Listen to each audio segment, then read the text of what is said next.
A remediation video going over the most commonly missed questions on our recent Unit 5 test. The questions that were most commonly missed were numbers 1, 5, 6, 7, 8, and 11. And that was based on just an overall statistic of the class averages. What we're going to do is review those questions. I won't be giving you too much of the answers, but I will give you some hints to help you in the right direction. So you're going to review the following questions, and when you're ready, you're going to log into your English course and go to Unit 5, Lesson 13, and open up another attempt for your Unit 5 test.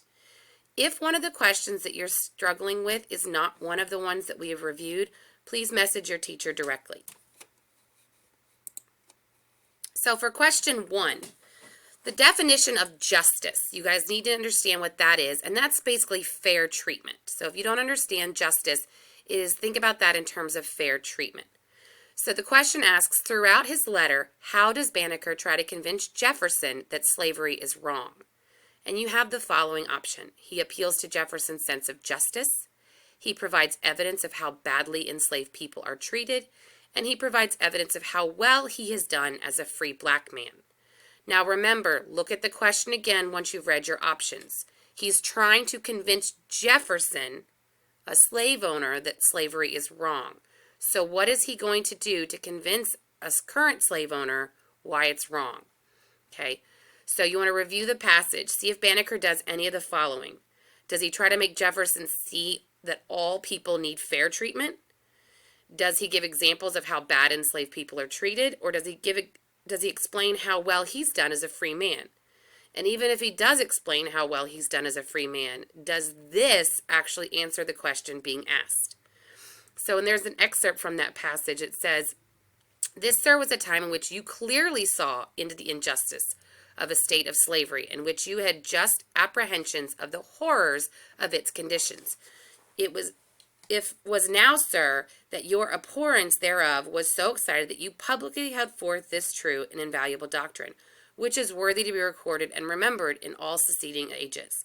We hold these truths to be self-evident, that all men are created equal, and they are endowed by their creators with certain unalienable rights, that among these are life, liberty, and the pursuit of happiness." So you reviewed that passage, you go back to the question. So what is Banneker trying to do to convince Jefferson that slavery is wrong?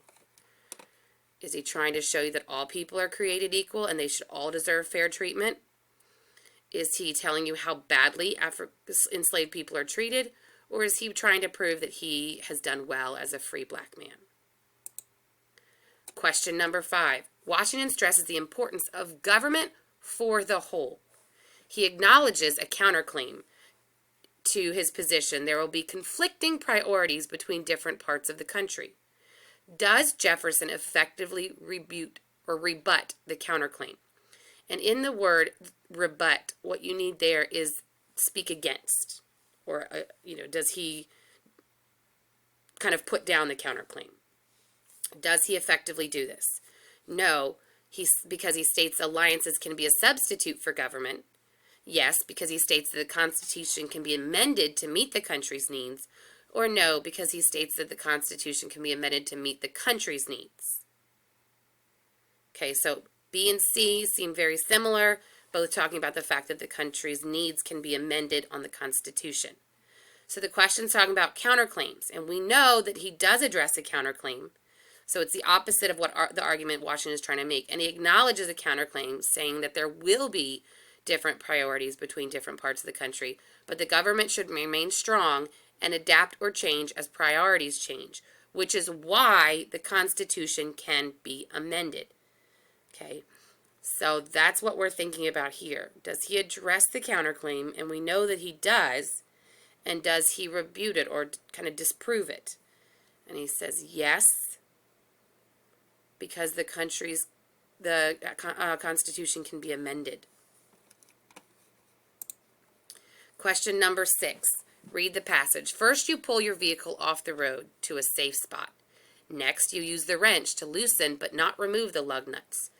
Then, position the jack under the vehicle and raise the vehicle until the flat tire is off the ground. How does the structure of this passage contribute to its purpose? Ask yourself, how is this passage written?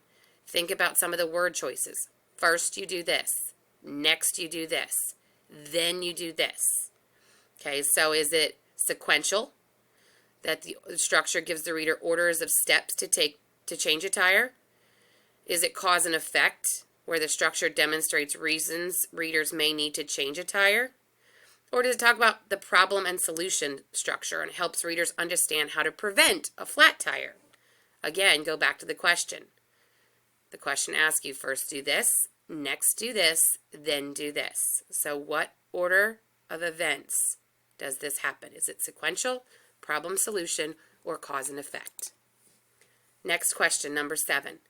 Which graphical representation would most accurately convey data generated from a study about birth rates? Think about it, the number of African elephants born in captivity.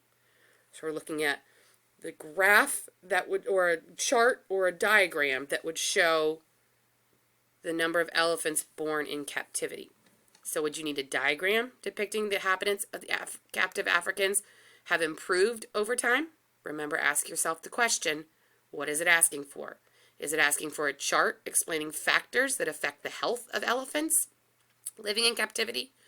Or is it talking about graph displaying the population growth of elephants in captivity over time? So again, look at the question asked. It is asking you what would be the best visual representation of birth rates of elephants grown in captivity. Only focus on what the question is asking you. If there are answer choices that have information that are not included in the question, then you can rule that out as an option. Our next one goes back to text structure as well. Okay. The question asks, what kind of text structure in a brochure would best help students decide which of 2 after-school programs would best fit their needs? You have compare and contrast, sequential, or spatial. Compare and contrast is what are things being compared, how are they alike, how are they different. Sequential is the steps that are included. What are the steps listed? Do they happen in this order, and what is the final result? Or spatial, are they organized by order of space or organized by location? So if you're thinking about deciding between 2 different after-school programs that would best fit their needs, which one makes the most sense? And our final question is, which of the following would be considered a seminal work?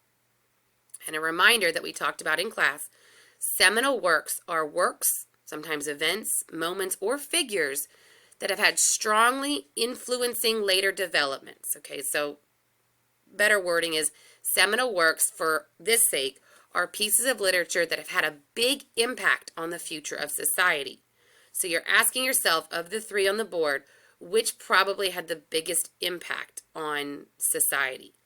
A short story by Edgar Allan Poe, the Declaration of Independence, or a biography about Walt Disney?